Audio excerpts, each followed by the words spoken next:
Good Monday morning, Market Chameleons, and everyone joining us for the first time. Thanks for coming by and checking out the Market Chameleon pre-market show, where this man, Dimitri Pargamonic, will discuss everything chameleon today. How you doing, D? Good morning, Will. How are you? Great. You want to start with a disclaimer? Yep. Good morning, everyone. Before we get started, keep in mind, Will and I and Market Chameleon, we're not a registered investment advisor. We're not a broker dealer. We're not telling you what to do. We're just sharing ideas.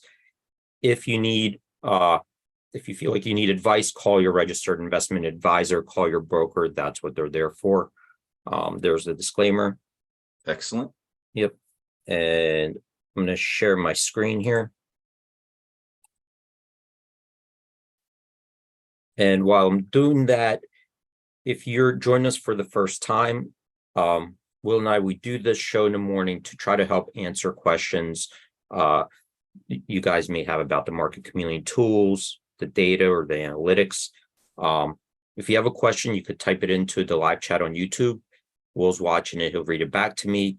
If you'd like to come on the show, ask your question live. We also provide a link to Zoom. Click on that link. Once you log into Zoom, click on raise your hand. Lets us know you have a question. We'll let you in, and you could ask your question live and direct.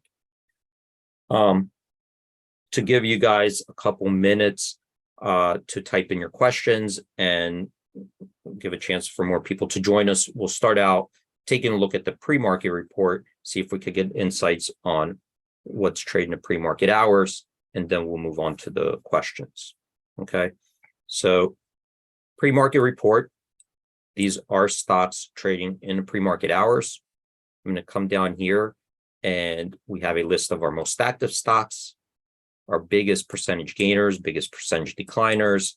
See, 30 stocks made our percentage gainers list, 29 on our decliners list. So from this perspective, we look like we're pretty neutral at the open. No evidence of extreme bullish bias or bearish bias right now. So let's take a look at it from another angle. And I'm going to scroll up here. And we have this calendar view. Lets us click on the dates, go back in time, and get a summary stat of what happened in the pre-market hours that day. Today, we're on October 2nd. So we see here, we have so far 406 stocks that are trading higher than Friday's close, and 288 stocks trading lower. As far as volume, we have 164 million shares trading on up volume versus 46 million on down volume. And if we convert that volume to dollar value, because not every share is the same price, we have $1.5 billion worth of stock trading higher versus $1.3 billion worth of stock trading lower. So this, from this perspective, maybe a slightly bullish bias at this point in the pre-market trading. Okay, we're going to take a look at it from one more perspective, and then I think we'll move on to the questions. So let's come down here, and we see that on this list, we have small cap stocks. You have the market caps over here. We have ETFs in there. We could have a closed-end fund, preferred stock, leverage product, any security that's listed on a major U.S. exchange. If it meets our volume, liquidity, price thresholds, it can make this list. And to narrow down to a small group of stocks, we could use the filters above. If you have a watch list and you want to see what's going on in your watch list, you could use this filter. Just drop it down, select the watch list. We're going to use this filter in ETF as an example. So I'm going to click on that. We have different ETFs to choose from. When you click on one of them, the list below will get filtered by stocks that are holdings in that ETF. So you could see the idea there is to see what's going on maybe in a certain industry, or the top three are the broad-based ETFs. So SPY, that's S&P 500 ETF. If we click on it, the list below will get filtered by stocks that are holdings in the SPY ETF. And we see that 3 stocks made our percentage gainers list 2 and our decliners. So from that perspective, still looks somewhat, neutral in the pre-market. Nothing overwhelmingly bullish or bearish right now. So I guess I gave it a couple minutes. If we have, we did. Jackie actually asked a question. I guess he received maybe an email. He said, "Will, I received a video presentation from MC about box spread option strategy. Can you ask Dimitri to explain more about this strategy? How to Sure. find box Yep. pair with edge?" He's asking. Yep. Okay. So yeah, I did that video actually this weekend. And sometimes I'll just do a video talking about a option strategy, so this one was on a box spread. And the idea here, I'm going to come over here on the options chain.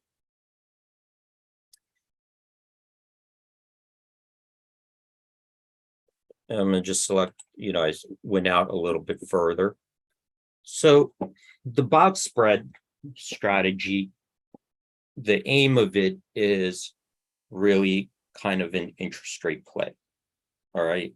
And a lot of strategies, I would say, when people first, the reason I even put out the box spread strategy, when people first get into trading and start out, they imagine that trading is anticipating if the stock's going to go up or down, right?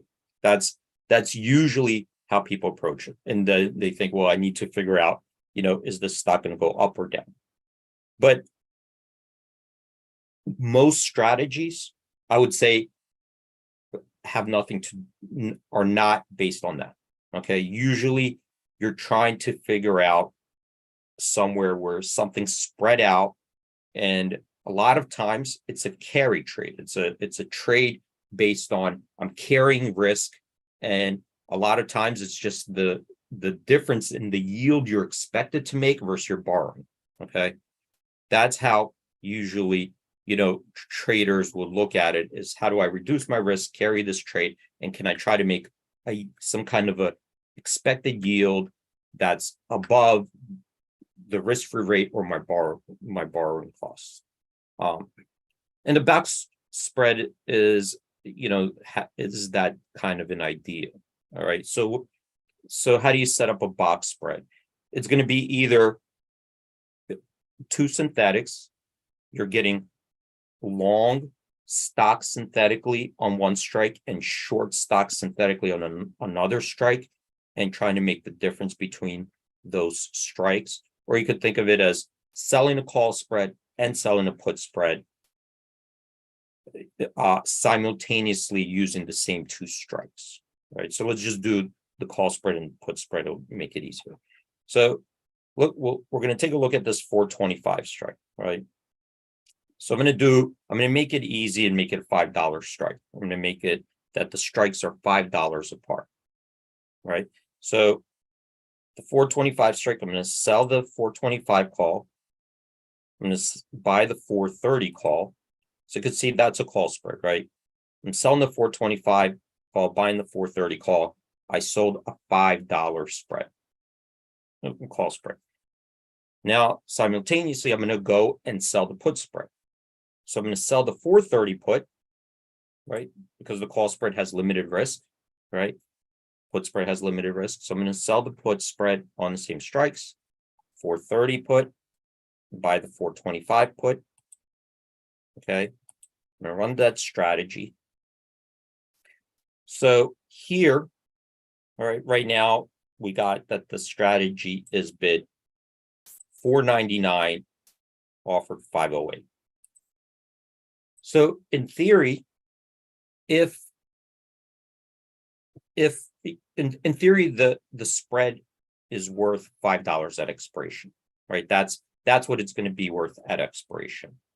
There are risks to it that it might not be that you understand, but the initial theory is it's going to be worth $5 at expiration. So what does that mean? Well, if I could buy it below $5 and at expiration it's worth $5, right? When all these get assigned or expired. Well, if I buy it under $5 and I sell it for $5, that means I made a profit. Now, if I could make more than the risk-free rate, let's say I bought it for $4.50, sold it at $5, right? That's more than 10%. Well, then I'm doing great, right? Because you could do that all day long, right? You could just go find somewhere to borrow at 6% and you're going to yield 10%, right? Or what if you sell it, let's say even below $5, if you end up buying it for $5 where you're borrowing money, right? When you sell it, money comes in. Well, that money could be used to earn interest in your account, buy treasury, whatever. So if you're yielding more than you're borrowing, again, that becomes profitable. But there are risks involved when you do this trade that you have to understand, because it's not riskless, right? There's a reason you could carry this trade, but it does have risk. And the reason it has risk is because of the early exercise component, which means that one of your short legs could get assigned. That breaks up the trade. That no longer bucks. All right. The other risk is pin risk, where at the end of the day, the idea is, well, if it's deep in the money, right? Let's say, so see here, this is showing us that no matter where the stock goes, you lose $1, right? Because if you sell it for $4.99, buy back for $1, right, then you lose $1. And of course, if you earn interest on that $4.99, but we don't know what interest you would earn, you'd have to put that in there to compensate. If you earn 10 cents in interest, that would be great, because then you make money. But looking at this, right? Just looking at this, you could see that wherever it goes, in theory, it's going to be worth $5. That's why you lose $1. You sold it for $4.99, you bought it back for $1. So it doesn't matter where it goes, because think of it like, look, if the stock goes all the way down, right? All the way down to like 410. Well, what happens? Well, your call spread, both of these calls are out of the money. They both expire worthless, right? That's it. They're done. They expire worthless. But your put spread, you sold 430 and bought this for 425. Well, both of these are in the money, which means that it's worth $5, right? You have to buy back for $5. What if the stock goes the other way? What if the stock goes way up, right? Way up to whatever, 450, right? Well, what happens is both these puts are out of the money. They expire worthless. But this call spread is now deep in the money. You have to buy back for $5, right? And the same thing if it's in between, right? If it's in between, then the difference between the call spread and the put spread will be $5. The risk is that you're going to get assigned on one of the short legs, okay, or it closes at exactly the strike. Because once it closes at exactly the strike, that becomes a problem, because you're not sure, this call will get assigned, the 425, all right? The 425 is deep in the money, but I'm sorry. So the 430, you would have to exercise, because that's not automatic, but you don't know if this put will get assigned to you.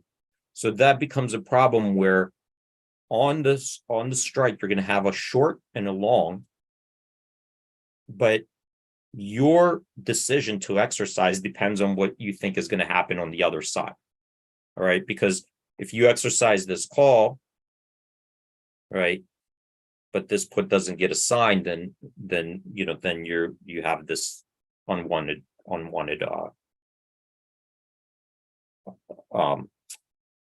position. They don't offset. So you have pin risk, and then you have early exercise. The early exercise is when somebody exercises the put or the call before expiration. So once you do that, the option converts to stock, and then you don't have a box spread. Then you have, depending on which one, you'll have a different makeup of a position. And then you have a carrying cost. So why would the put get exercised? Well, I think in the video I covered the put. The put would get exercised if the stock goes way down. Let's say the stock goes down, right? And if this put becomes a 1 delta put, meaning that it moves 1 for 1 with the stock, the holder of that put will then face the decision, well, do I want to hold on to that put, or do I want to exercise the put, convert it to short stock? Because if I convert it to short stock, I start earning interest, right? When you short a stock, well, what happens? You sold a stock you don't own. So you sold a stock, you received money for selling that stock, right? If you exercise it, you're selling it at the strike, right? 430. Well, you received money for it, and now you could earn interest on it, right? You'll have to buy back the stock later, but you're going to earn interest on it. In a call situation, well, if there's a dividend, right? Again, if this call is in the money, it's a 1 delta, and there's a dividend, well, the person who owns that option will look at it and say, well, if I exercise the call, then I convert it to stock, and then I receive the dividend before ex-dividend. Otherwise, you don't get the dividend. So that breaks up the box spread, right? That's the risk you're carrying, right? You have to understand, well, if I'm looking to make this, right, if I sell it for $5.03 or whatever, I'm carrying risk. What is the risk I'm carrying? You have to understand that. That's your risk. Early exercise, pin risk, that breaks up the box spread, or that creates additional risk. And obviously, that's the box spread. In theory, it's considered a lower risk type of strategy, right? Lower risk because it's not like selling a put.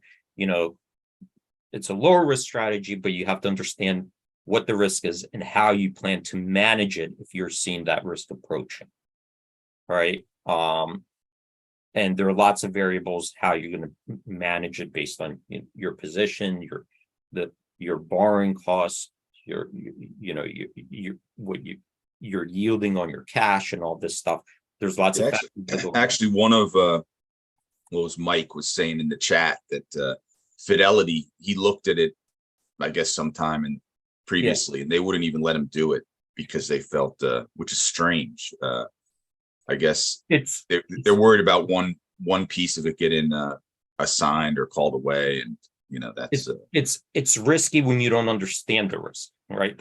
What makes it risky is somebody not understanding the risk, because there's no way to manage it if you don't understand the risk. So Fidelity is worried about people putting it on but not understanding. Not understanding the risk, because if you know how to manage it, it's it'd probably be considered.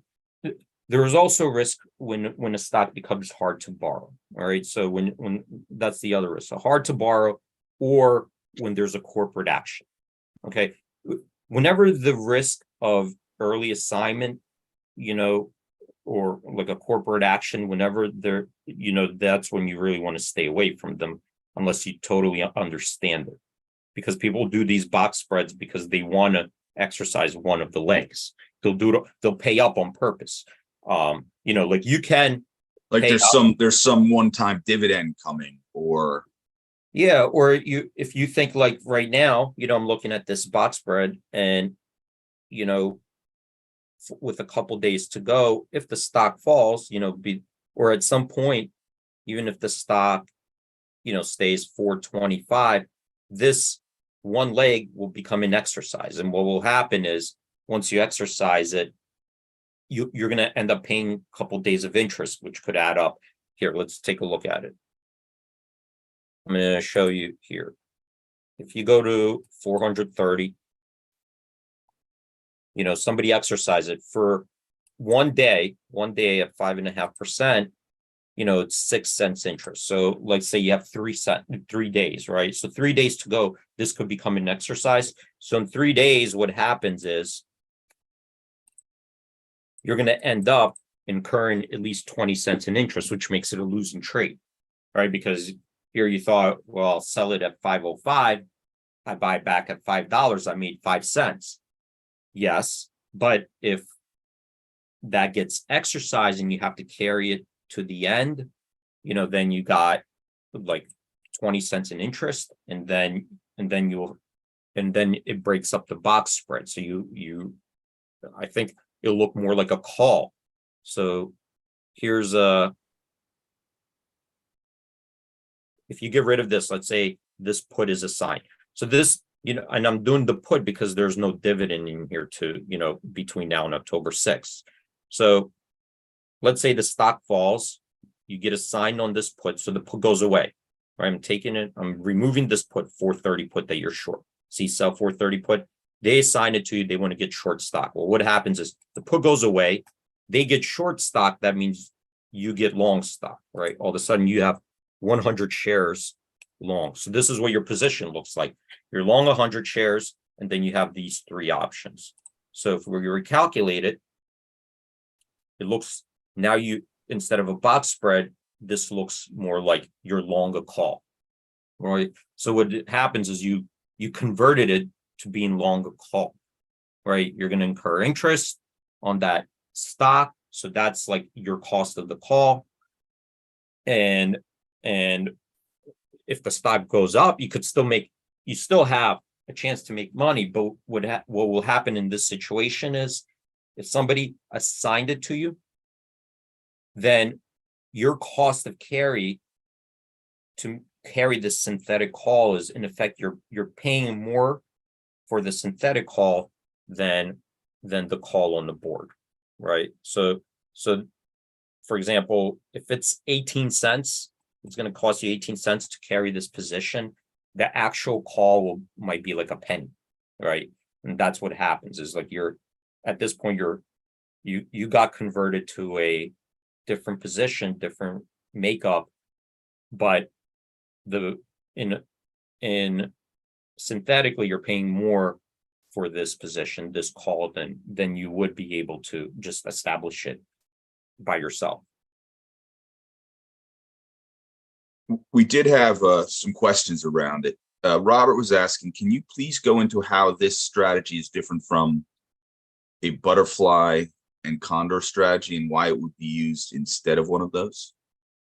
Yeah, so the butterfly strategy or iron condor, that's not an interest rate play. It's more of you're looking at a range. You're trying to make a bet on a range that the stock will remain in, right, or fall outside of, depending on which side. So let's just do what did he say, butterfly or iron condor? Yeah. All right, so which one? Let's just do let's do the butterfly. Let's say we're at the 427 strike. Where's the 427 strike? So this was how it would look. You sell the inner parts, right? So what is the idea there is, well, you want the stock to remain in a low range, right? You want it to like remain in a low range. And then you trying to pick, if you're doing the butterfly, well, I want to stop myself out at, let's say, I don't know, let's do $5 around 422. And then 432. So here, you see how this looks? You want it to be, your target is right there. You have like a target, right? Because that's where you sold both options, strike. But you needed to stay in this range at expiration to profit. If it falls outside this range, right, then what happens is that you lose, right, on the wings. So you can see this is a range bound. In the box spread, what you're doing is you're doing the interest rate play, but what you're betting, if you're selling it, right, if you're selling it like I showed you, your bet is that it's not going to get a sign, and if it moves one way, so we could kind of anticipate that the call in this one, with the one I showed you, we could anticipate that in SPY the call will probably not become an early exercise candidate because there's no ex dividend, so there's not a reason for that person to exercise the call. So in the one that I showed you, the danger is the put and the pin risk, right? That was where the danger came in, that if the stock fell, right, if the stock fell, it just fell enough that became an early exercise. That was your risk. So the diagram, the risk profile is different. Perfect. Well, listen, we're right up against the opening. We did have a question from Jackie, and he was asked the initial question about box spreads. He was asking, is there a way to screen for box spreads? How would you go about screening for box spreads using the tools that are available? We created, I don't have one externally, I do have one internally. I've showed the box spread to introduce the concept. There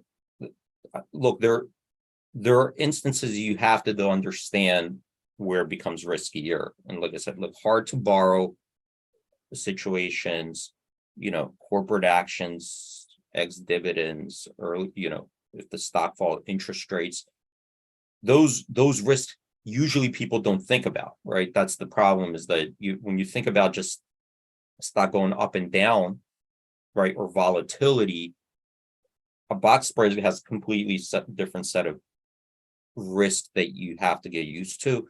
So while I was looking at the box spread, and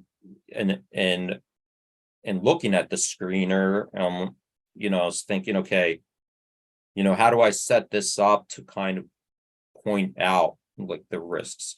So, and by the way, a lot of the time the markets are too wide, right? So SPY kind of is a good place to show because the markets are tight, and it's very liquid. It's like, it's not a hard to borrow situation. We could anticipate. I think you have a good idea of where you're going to get off the spread, right? Or get out. So that was, not all the scenarios are like this. Usually the stocks are wider, right? Usually they're very wide. So the box spread will look like, I don't have time, but I could, show you one like in Google or Tesla where the markets are wider. So the box spread is like $4.5, $5.5, something like that. So this one is where the markets are pretty tight, pretty liquid. That's the other ones. Even if you screened for it, it would be rare that you could find something, that it's this, I don't think even an Apple, maybe Apple. I have to take a look at it. Maybe Apple has it, but usually, the markets are kind of too wide, and that's why it becomes, and you don't want to do it on wide markets, because it's really every penny counts in a box spread. You're doing it, it's like an interest rate play, right? It's like you're trying to do it where you could yield more than you would have if you just had your cash in sitting in a risk-free rate. And it has to be a good enough spread. All right. So that's, and in trading, a lot of people who are trading might have box spreads on just from lots of trades. You could, but to put it on like this,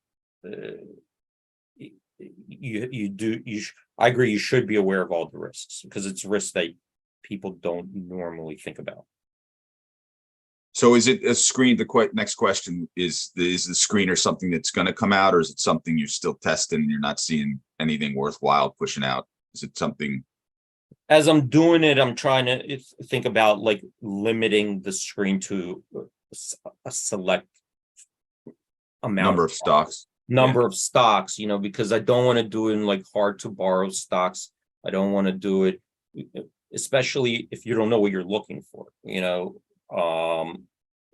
so I'm thinking originally maybe limiting it to a select few stocks that are very liquid and that you could anticipate, All right. dividends and so forth. Well, I think that answers Jackie's question. There's nothing there now, but something maybe coming in the future if you feel that it's good for the Chameleon community.